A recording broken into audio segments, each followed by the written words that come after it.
আরেকজন বলেছিলেন যাব কোথায়? কয় স্যার আপনি কি কালো মানি? কয় না গো শোনা, আপনি ভারতে যাইতে পারেন নাই, আপনি বাংলাদেশের জালে আটকা পড়ে গেছে। বড় চওড়া গলায় বলেছিলেন অমুক পালায় না। আরেকজন বলেছিলেন যাব কোথায়? তোমার বাড়ি চলে যাব। এখন কোথায় আপনি? এখন নিজের পরিচয় দিতে পারেন না কেন? শেষ পর্যন্ত পালাতে গিয়ে জায়গা হলো কলাপাতায়। একজন কলাপাতায় ঘুমায় নাই, ধরা পড়েছে জন্য তার হাতে মানুষ জিজ্ঞেস করে কে গো আপনি? বলে আমি শামসুদ্দিন চৌধুরী। কয় স্যার আপনি কি কালো মানি? কয় হো আমি কালো মানি। স্যার আপনি কোথায় আছেন? বলে যে আমি ভারতে আছি। কয় না গো শোনা, আপনি ভারতে যাইতে পারেন নাই, আপনি বাংলাদেশের জালে আটকা পড়ে গেছেন। ঠিক সুপ্রিম কোর্টের অ্যাপিলেট ডিভিশনের একজন বিচারপতি, আপনি ন্যায় এবং ইনসাফের উপর বিচার করবেন, সংবিধান এবং বিবেক অনুযায়ী বিচার করবেন। আপনি বিচারের আসনে বসে সাইদি সাহেবকে কিভাবে হত্যা করা যায় ফাঁসি দিয়ে সেই হুঙ্কার আপনি দিয়েছিলেন। আপনি জানেন না সাইদি সাহেব দল মতের ঊর্ধ্বে উঠে বাংলাদেশের প্রাণ পুরুষ, বাংলাদেশ নয় বিশ্বের একজন প্রাণ পুরুষ। সাইদি সাহেবের মতো সবার বিরুদ্ধে আপনি এইরকম কুৎসা রচনা করেছেন। বিচারপতি থাকা অবস্থায় ছাত্রলীগ যুবলীগের গুন্ডাদের সাথে আপনি মিটিং করেছেন।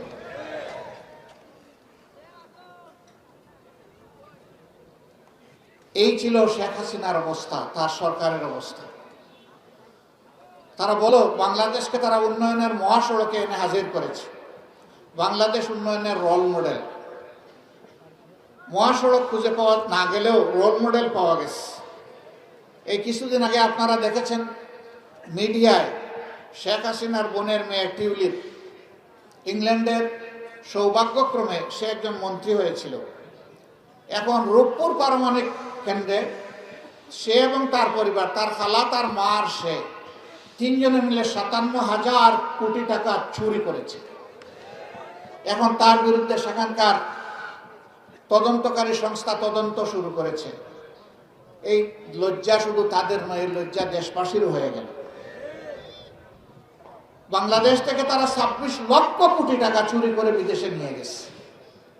আর দেশে মাটির নিচে বস্তায় কত টাকা যে লুকিয়ে রেখেছে আল্লাহই ভালো জানে। ব্যাংকগুলো সব ফুকলা, নন ব্যাংকিং ফিনান্সিয়াল সেক্টর ধ্বংস, বিমা কর্পোরেশন সেক্টর, ইন্ডাস্ট্রি মাটির সাথে মিশে যাচ্ছে। সৎ ব্যবসায়ীরা হাহাকার করছে, ব্যাংকগুলা তাদেরকে ব্যাকআপ তহবিল দিতে পারছে না, তহবিল যোগান দিতে পারছে না। কারণ এই তহবিল আওয়ামী লীগ, শেখ হাসিনা তার সাঙ্গপাঙ্গরা খেয়ে শেষ করে দিয়েছে। এখানে ইসলামী ব্যাংক কায়েমের দাবি উঠেছে। এই ব্যাংকটি 83 সালে শুরু হয়ে বাংলাদেশের শ্রেষ্ঠ ব্যাংকে পরিণত হয়েছিল। গ্লোবাল অ্যাওয়ার্ড একমাত্র ব্যাংক পরপর 5 বার পেয়েছিল। এটার নাম হচ্ছে বাংলাদেশ ইসলামী ব্যাংক বাংলাদেশ লিমিটেড। আমিও সৌভাগ্যক্রমে এই ব্যাংকের একজন পরিচালক ছিলাম 6টি বছর। ভিতর থেকে ব্যাংকটাকে দেখার আমার সুযোগ হয়েছে। কি সম্ভাবনার একটা ব্যাংক! যেই ব্যাংক আমাদের বৈদেশিক মুদ্রার শতকরা 34% একাই নিজে সংগ্রহ করত, সারা ব্যবসা সেক্টরের 32% নিয়ন্ত্রণ করত, ঘরে ঘরে জনে গণে তার সেবা পৌঁছে দিয়েছিল। সেই ব্যাংকটাতে ডাকাত লেলিয়ে দিল শেখ হাসিনা। শেখ হাসিনা এবং ডাকাত মিলে ব্যাংকটাকে প্রায় শেষ করে দিল। এখন এই ব্যাংকের শুধু পাজর আছে, অস্থি আছে, গোস্ত নাই, চামড়া নাই। শুধু ইসলামী ব্যাংক নয়, ইসলামী ব্যাংকের উপর আঘাত দেওয়ার কারণে বাংলাদেশের অর্থনীতি পুরাটাই ভেঙে পড়েছে। এরা জাতির দুশ্মন, শত্রু, ডাকাত, চোর। এরা বাংলাদেশ থেকে সব কিছু চুরি করে নিয়ে গেছে। আজকে 26 বছর পর্যন্ত যাদের বয়স হয়েছে, তারা প্রাপ্তবয়স্ক হওয়ার পরে 3টি নির্বাচন সচক্ষে দেখেছে। কোন নির্বাচনে তারা ভোট দিতে পারেনি। কেন ভোট দিতে পারে নাই? 14 সালের নির্বাচনে 154টি আসনে কোনো প্রতিদ্বন্দ্বিতা ছাড়াই এককভাবে আওয়ামী লীগ পাস। এমন ভীতির সন্ত্রাসের রাজ্য কায়েম করা হয়েছিল, সেখানে কেউ দাঁড়াবার সাহস করে নাই। 18 সালের নির্বাচনে এসে বললেন, আমি অমুকের মেয়ে, আমি কথা দিয়ে কথা রাখি, আমার উপর আস্থা রাখেন, নিরপেক্ষ নির্বাচন উপহার দেব। আসেন নির্বাচনে, নির্বাচন সুষ্ঠু হবে, জনগণের ভোটের প্রতিফলন হবে। সেই বছর, আগের বছর তো দিনের বেলা চুরি করেছিল, সেই বছর ভয়ে রাতের বেলা চুরি শুরু করে দিল। এই নির্বাচনকে সারা বিশ্ববাসী বলল এটা নিশি রাতের নির্বাচন। জাপান কোনো দেশের আভ্যন্তরীণ রাজনীতি নিয়ে মন্তব্য কখনো করে না। সেই জাপানি রাষ্ট্রদূত বললেন যে বাংলাদেশে 18 সালের নির্বাচন ছিল নিশি রাতের নির্বাচন। তাদের এই নির্বাচন নিশি রাতের নির্বাচন হিসাবে সারা দুনিয়া স্বীকৃতি লাভ করেছে। 24 সালে এসে নিশি রাতেরও প্রয়োজন হয় নাই। আমি আর ডামি, আওয়ামী লীগ আর তাদেরই স্বতন্ত্র প্রার্থী, এখন একটা ডামি নির্বাচন হলো এবং ডামি একটা সরকার গঠন হলো। এই সরকার গঠন হওয়ার পরে তারা হুঙ্কার দিল যে আমরা বন্দোবস্ত নিয়েছি, জনগণ আমাদেরকে বন্দোবস্ত দিয়েছে, 2041 সাল পর্যন্ত আওয়ামী লীগ দেশ শাসন করবে। আশ্চর্য ব্যাপার, 24 সালে যদি এটা নির্বাচনও ধরে নেই, যুক্তির খাতিরে নির্বাচন তো হয় নাই, তাহলে মানুষ দিল 5 বছরের জন্য, তোমরা বলতেছো 41 সাল পর্যন্ত। এরা যে কত বড় ডাকাত চিন্তা করো। বিচার বিভাগ ধ্বংস করলো, নির্বাচন কমিশন ধ্বংস করলো, দুদককে ধ্বংস করলো, সব কিছু ধ্বংস করে দিল। সবচেয়ে বেশি ক্ষতি করেছে এই দাঁড়িয়ে থাকা বিল্ডিং গুলোর ভিতরে প্রাণ, যেটা শিক্ষা ব্যবস্থা। শিক্ষা প্রতিষ্ঠানগুলোতে মুগরওয়ালা হেলমেটওয়ালা গুন্ডাদেরকে পাঠিয়ে দিল। সেখানে লেখাপড়ার কোনো পরিবেশ ছিল না, আমাদের মেয়েদের ইজ্জতের কোনো গ্যারান্টি ছিল না, মেধার কোনো নিশ্চয়তা ছিল না। লড়াই করে মেধার স্বীকৃতি নিয়ে বের হলে সেখানে চাকরির কোনো ব্যবস্থা ছিল না। এই সমস্ত বৈষম্যের কারণে আমাদের ছাত্র যুব সমাজ ফুঁসে উঠেছে। এবারও চিন্তা করলো মুগর দিয়ে এবারও দমন করব। ঢাকা বিশ্ববিদ্যালয়ে মুগর বাহিনী, হেলমেট বাহিনী পাঠিয়ে দেওয়া হলো। পাগল হয়ে গিয়ে আমাদের মেয়েদের গায়ে আঘাত দেওয়া শুরু করলো। গোটা দেশের মানুষ ফুঁসে উঠল, রাস্তায় নেমে পড়ল। এক মা 10 মাসের কুলের সন্তান নিয়ে রাস্তায় এসেছেন। সাংবাদিক বন্ধুরা জিজ্ঞেস করে, মা আপনি সাংঘাতিক কাজ কেন করলেন? বলে, কি করেছি আমি? বলে যে 10 মাসের অবুঝ শিশু বুকে নিয়ে কুলে নিয়ে গুলির সামনে রাস্তায় আপনি কেন? বলে যে শিশুকে আমার একটা। এই বাংলাদেশের রাস্তাগুলোতে লক্ষ লক্ষ যুবক যুবতী যারা নেমেছে সবাই আমার সন্তান। আমি আমার সন্তানদেরকে দেখতে এসেছি। এই সন্তান কুলে নিয়ে তাদের প্রতি আমি সংহতি, একাত্মতা প্রকাশ করতে এসেছি। তাকে প্রশ্ন করলো, গুলি এসে যদি এপার পার করে দেয়, বলে যে একসাথে আমি এবং আমার সন্তান শহীদের মিছিলে সামিল হয়ে যাবে। 7 বছরের একটা শিশু রাস্তায় নেমে পুলিশের হাতে বন্দুক এবং গুলি, মুহুর্মুহু গুলি হচ্ছে, সে এক টুকরা ইট নিয়ে তাদের দিকে তেড়ে যাচ্ছে। যুবকরা তাকে সামলানোর চেষ্টা করছে, এই ছেলে তুমি এই দিকে যাও না, তুমি কেন এসেছো এখানে? বলে যে আমি আন্দোলন করতে এসেছি। কেন আন্দোলন করবে? এই হাসিনা সরকার আমার ভাইকে খুন করেছে, আমি প্রতিবাদ করতে এসেছি। তোমার ভাইকে? বলে যে আমার ভাই আবু সাইদ। তোমার বাড়ি কি রংপুর? কয় না, ঢাকা। তাহলে আবু সাইদ তোমার ভাই হয় কিভাবে? বলে যে জাতিকে মুক্তি দেওয়ার জন্য যুদ্ধ করেছে সে আমার ভাই না, তো ভাই হবে কে? বলে যদি গলি তোমাকে শেষ করে দে, বলে যে আমি আবু সাইদের সাথে গিয়ে মুলাকাত করব, শহীদ হয়ে যাব। কই তোমার মা বাবা কাঁদবে না? বলে যে না, আজকে আসার সময় বলে এসেছি আমাকে ক্ষমা করে দাও, আমি যাচ্ছি লড়াই করতে, যদি মরে যাই তোমরা কেঁদো না। বাংলাদেশের মানুষের এই অবস্থা কেন হয়েছিল? জুলুমে জুলুমে চেপে ধরেছিল শেখ হাসিনা বাংলাদেশের মানুষকে। চক্রাঙ্গায় কথা বলতেন, ভেঞ্চি কেটে কথা বলতেন, মাঝে মাঝে 18 কোটি মানুষকে বলতেন এদেশে ওদেশে চলে যাও, এদেশ আমাদের, তোমাদের না, আমাদের বাপদাদাদের দেশ, তোমরা এখানে ভাড়াটিয়া, 18 কোটি ভাড়াটিয়া, তোমরা চলে যাও দেশ ছেড়ে। বাড়ির মালিক কখনো দেশ ছেড়ে পালায় না, পালায় কারা? তাও যদি ভাড়াটিয়া ডিফল্টার হয়, ঠিক মতো ভাড়া না দেয়, বরঞ্চ ভাড়াটিয়া যদি মালিকের ঘরে তাকে সেখানে ডাকাতি করে, সেই ভাড়াটিয়াকে মানুষ তাড়াই দেয়। তাড়াকে এখন তারা চলে গেছে দেশ ছেড়ে। মানুষ ভেবেছিল এবার একটু শান্তি পাবো, বলা দূর হলো। তো এক চুর একবার মারা গেছে। মারা যাওয়ার আগে তার যখন একটু মুমূর্ষ অবস্থা চলে আসছে, বুঝতেছে যে আমার এখন যাওয়ার পালা, গ্রামের সমস্ত মুরব্বীদেরকে ডেকে বলল যে বহু কষ্ট দিয়েছি, আসেন একটা কথা বলে যাই আপনাদের। তো সবাই আসে, বলে যে আমাকে ক্ষমা করে দেন, আপনাদেরকে অনেক জ্বালাতন করেছি, তো এখন তো আর আপনাদের সম্পদ যা চুরি করেছি ফেরত দিতে পারবো না। আমার অনুরোধ, আপনারা যদি আমার উপর একটু প্রতিশোধ নেন, হয়তো আমি দুজকের আগুনে জ্বলবো না। কই কেমনে নিব প্রতিশোধ? বলে যে আমি মরে গেলে আমার কবরে দাফন করবেন না, গাছের ডালে ঝুলাইয়া রাখবেন, আর যে ওই দিকে যাবে সে যেন একটা ডিল মারে অথবা একটা জুতা ছুড়ে, তাহলে অন্তত আপনাদের কিছু দুঃখ দুর্দশা দূর হবে, আক্ষেপ দূর হবে। লোকরা চিন্তা করলো খারাপ না তো ভালোই দিয়েছে পরামর্শ। সে যে কত বড় শয়তানি করেছে সাধারণ মানুষ এটা বুঝে নাই। মরার পরে তার গাছের জালে ঝুলাইয়া রাখছে। যখন পুলিশ খবর পাইছে যে যখন দুলানো হয়েছে এবং তাকে ইট মারা হচ্ছে, জুতা মারা হচ্ছে, পুলিশ এসে সারা গ্রাম ঘেরাও করেছে। ঘেরাও করে সব পুরুষদেরকে ধরে নিয়ে গেছে।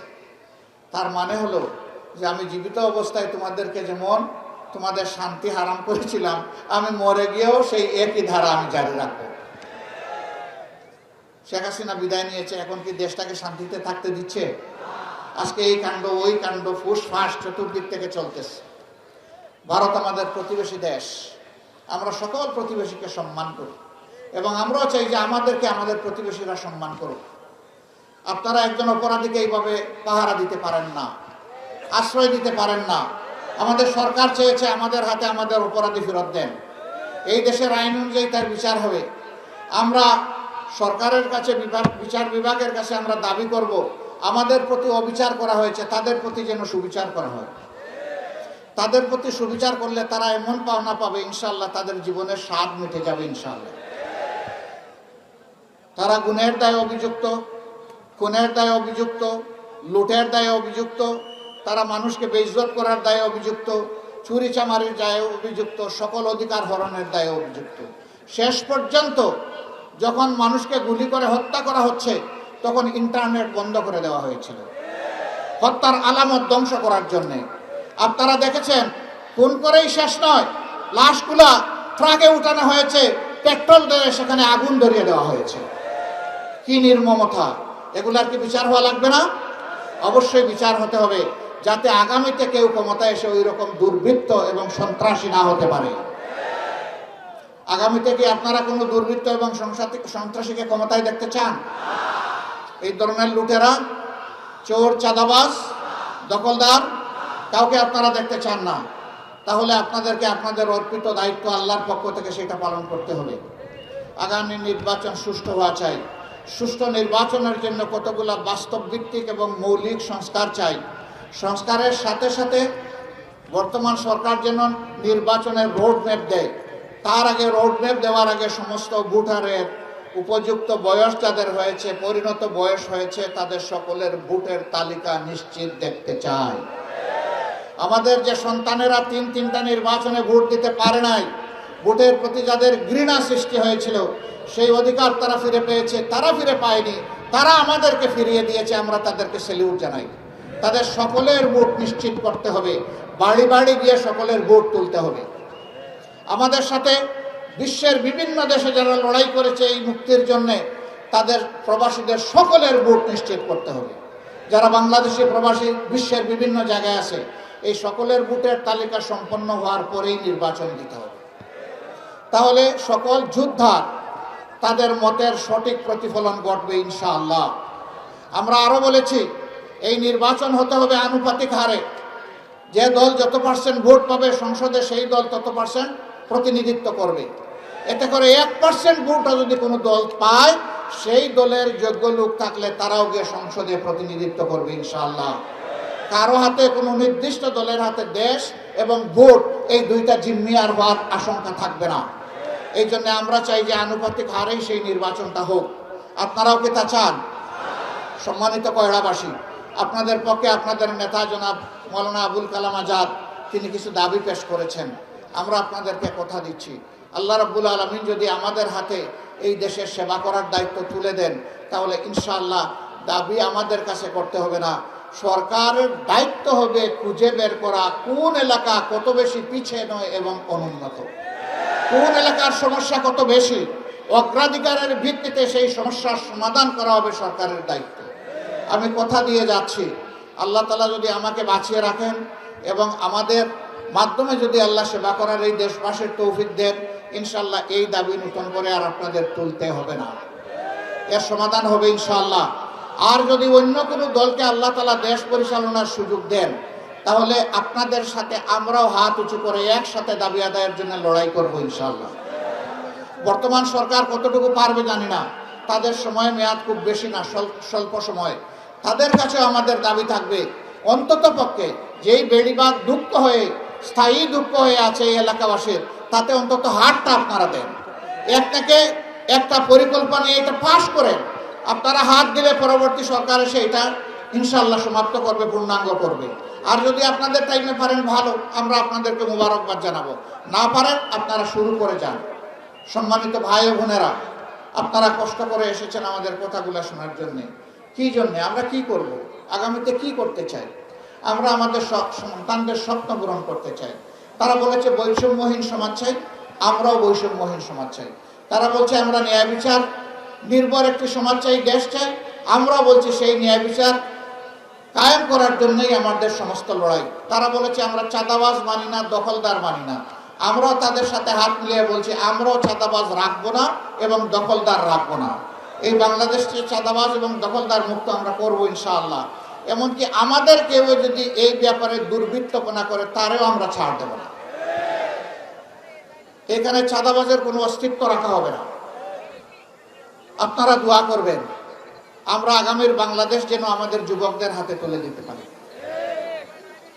তুলে দিয়ে আমরা যেন পিছন থেকে তাদেরকে সাহায্য করতে পারি, শক্তি যোগাতে পারি, সামনে এগিয়ে দিতে পারি। সেই তারুণ্য নির্ভর একটা সমাজ আমরা আগামীতে দেখতে চাই। এই সমাজটাকে আপনারাও চান না? এখানে দুই ভাগ হয়ে গেছে। তো যাদের বয়স বেশি তারা মনে করতেছে গেল রে, আমার হাত থেকে তো চান্স চলে গেল। আর যাদের বয়স কম তারা বলতেছে আমাদের হাতে চান্স এসে গেল। না, আমরা কেউ বুড়া নই, কিন্তু এখানে আমিও বুড়া না।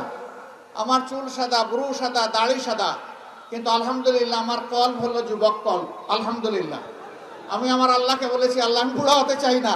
বুড়া তো সেই লোক যে কোনো কাজ দেখলে ভয় পায়, যে লড়াই করতে ভয় পায়, যে মানুষের পাশে দাঁড়াতে ভয় পায়, যে মানুষের সুখে দুঃখে চিৎকার দিয়ে সেখানে গিয়ে দাঁড়ায় না, সে হলো বুড়া। আমি ওই বুড়া হতে চাই না। আমি প্রিয় জনগণের সাথে সুখে দুঃখে মিশে একাকার হয়ে থাকতে চাই। আপনারা কেউ সবাই সেই যৌবন চান? সবাইকে মোবারকবাদ, মাশাআল্লাহ। কাউকে যদি বলা হয় চাচা আপনার বয়স কত, বলে যে এই ধরেন 70, বলে আপনাকে তো এমন লাগে না, অনেক কম মনে হয়। দেখবেন যে মুখটা হাসিতে ফুটে উঠছে বয়স কম শুনলে। সবাই আসলে চিন্তা করে আমি যেন একটু যুবক থাকি। আজকে আপনারাও চাইলেন একটু যুবক থাকেন। আমরাও বলি যৌবনের সেই উদ্যম নিয়ে সমাজের সমস্ত আবর্জনা পরিষ্কার করার জন্য আমাদেরকে ঐক্যবদ্ধ হতে হবে। পারবো আমরা হাতে হাত মিলিয়ে দেশ গড়তে ইনশাআল্লাহ। আপনাদেরকে মোবারকবাদ। আমাদের মা বোনেরা এখানে আছেন, আমি দেখতে পাচ্ছি তারা কষ্ট করে দাঁড়িয়ে আছেন। ভালো একটা বসারও সুবিধা দেওয়া যায়নি, আমরা দুঃখিত। আগামীতে আমরা চেষ্টা করবো ইনশাআল্লাহ। তাদেরকে ভয় দেখানো হয়, জামাত যদি ক্ষমতায় আসে তাহলে যারা অন্যান্য ধর্মের মানুষ আছে তাদেরকে দিবে কচু কাটা, আর মহিলা যারা আছে তাদেরকে ঘরের বীরের টুকাইয়া বাইরে দিবে তালা। কি চমৎকার কথা! আমাদের ঘরে মা বোন নাই? আমাদের মা বোনেরা সমাজে প্রয়োজনে চলাফেরা করে না, কাজকর্ম করে না। আমার নিজের স্ত্রীও তো একজন চিকিৎসক, তিনি তো সংসদ সদস্য ছিলেন। দুটি মেয়ে, তারাও চিকিৎসক, ছেলে হেও চিকিৎসক। তো আমি কি শুধু ছেলেকে চিকিৎসা বিজ্ঞানে পাঠিয়েছি, আমার মেয়েদেরকে আমি পাঠাইনি? তারা কি সমাজের সেবা দেয়নি? আমাদের সকলের ঘরে খোঁজ করলে এরকমই আপনারা পাবেন ইনশাআল্লাহ। এটা আমাদের বিরুদ্ধে মিথ্যা অভিযোগ। বরঞ্চ আমরা আমাদের মা বোনদেরকে নিশ্চয়তা দিচ্ছি দুটি জিনিসের, সেই সমাজে উন্নয়নে আপনারা অবদান রাখবেন। দুইটি বাড়তি জিনিস আপনাদেরকে নিশ্চিত করা হবে, একটি আপনাদের নিরাপত্তা, আর একটি আপনাদের মর্যাদা ইনশাআল্লাহ তাআলা নাযিল। আপনারা মায়ের মর্যাদায় গর্বের সাথে দেশ গড়ার কাছে আপনারাও অংশগ্রহণ করবেন ইনশাআল্লাহ। আর যারা অন্যান্য ধর্মাবলম্বী ভাই আছেন, আমরা চিৎকার দিয়ে বলেছি আমরা দেশে কোনো মেজরিটি মাইনরিটি মানি না, সংখ্যাগুরু সংখ্যালঘু মানি না। আল্লাহ তাআলা একই দেশে আমাদেরকে পয়দা করেছেন, মর্যাদার ভিত্তিতে আমরা সকলেই সমান, আমরা নাগরিক অধিকারের ভিত্তিতে সকলেই সমান। একদল দুষ্ট জাতিকে টুকরা টুকরা ভাগ করার জন্য, হিংসা বিদ্বেষ লাগিয়ে রাখার জন্য এই ধরনের অপপ্রচার করে ফায়দা লুটেছে, সেই ফায়দা বাংলাদেশের মানুষ তাদেরকে আর লুটতে দেবে না ইনশাআল্লাহ। আমরা সবাই মিলেমিশে একাকার, ঐক্যবদ্ধ আমাদের হাতগুলো। এই স্টেজেও আপনারা দেখতে পাচ্ছেন, এই যে আমার পাশে এক ভদ্রলোক, তিনি দাঁড়িয়ে আছেন, তিনি আমাকে বললেন যে আপনি আমাকে কমপক্ষে এখানে জামাতের আমির ঘোষণা দেবেন। আমি তাকে আপনাদের সামনে উপস্থাপন করলাম। আমি কিন্তু বলি নাই, তিনি স্বেচ্ছায় সজ্ঞানে এবং খুশির সাথে আমার কাছে এই দাবি জানিয়েছেন। আমি তাকে আমার পক্ষ থেকে আন্তরিক অভিনন্দন এবং শ্রদ্ধা জ্ঞাপন করি। আমরা সবাই হাতে হাত মিলিয়ে ইনশাআল্লাহ এই দেশ গড়ব ইনশাআল্লাহ। আপনারা রাজি আছেন? কোনো হিংসার জায়গা আমরা রাখবো না, দেশকে ভেঙে টুকরা টুকরা করতে দেব না। স্বাধীনতা সার্বভৌমত্বের জন্য আমরা প্রত্যেকেই ব্যক্তিগতভাবে এক একজন যোদ্ধা হব ইনশাআল্লাহ। কাজে এই যুদ্ধ আমাদের দেশে 2.5 লক্ষ 5 লক্ষ নয়, 10 লক্ষ নয়, আমাদের দেশে যুদ্ধার সংখ্যা হচ্ছে কমপক্ষে 10 কোটি। কারণ আমাদের মেয়েরাও যুদ্ধ করেছে না? কমপক্ষে 10 কোটি প্রাপ্তবয়স্ক মানুষ এই দেশে আছে। আমরা ইনশাআল্লাহ দেশপ্রেমের অস্ত্র বুকে নিয়ে আমরা আমাদের দেশকে আমরা রক্ষা করব ইনশাআল্লাহ। আপনাদের সকলকে কষ্ট করে এখানে আসার জন্য, সূর্যমুখী চেহারার জন্য আপনাদেরকে মোবারকবাদ জানাচ্ছি। আমরা দেখেন শান্তিতে সূর্য আমাদের পিছনের দিকে, আর সূর্যের তেজ আপনাদের মুখের উপরে। একটা ফুল আছে, সূর্যের আলো যেদিকে যায় ওই ফুলটা সেই দিকে ঘুরে যায়। আপনারা সূর্যমুখী, আপনারা সূর্যের দিকে আছেন, আলহামদুলিল্লাহ। এই ফুলগুলা জান্নাতেও ফুল হয়ে ফুটুক, আমি দোয়া করি। আপনাদের কারণে এই বাংলাদেশ হয়ে জান্নাতময় হোক। আমাদের নারী পুরুষ নির্বিশেষে, দল মত ধর্ম নির্বিশেষে এ প্রিয় দেশ আমাদের বাংলাদেশ। হে রাব্বুল আলামিন, তুমি এই দেশের উপর রহমত নাজিল করো, শান্তির ফয়সালা দান করো। এই দেশে তুমি ইনসাফ কায়েমের জন্য আমাদেরকে কবুল করো। আসসালামু আলাইকুম ওয়া রাহমাতুল্লাহ। আল্লাহ হাফিজ। বাংলাদেশ জিন্দাবাদ। বাংলাদেশ জামাতে ইসলামী জিন্দাবাদ।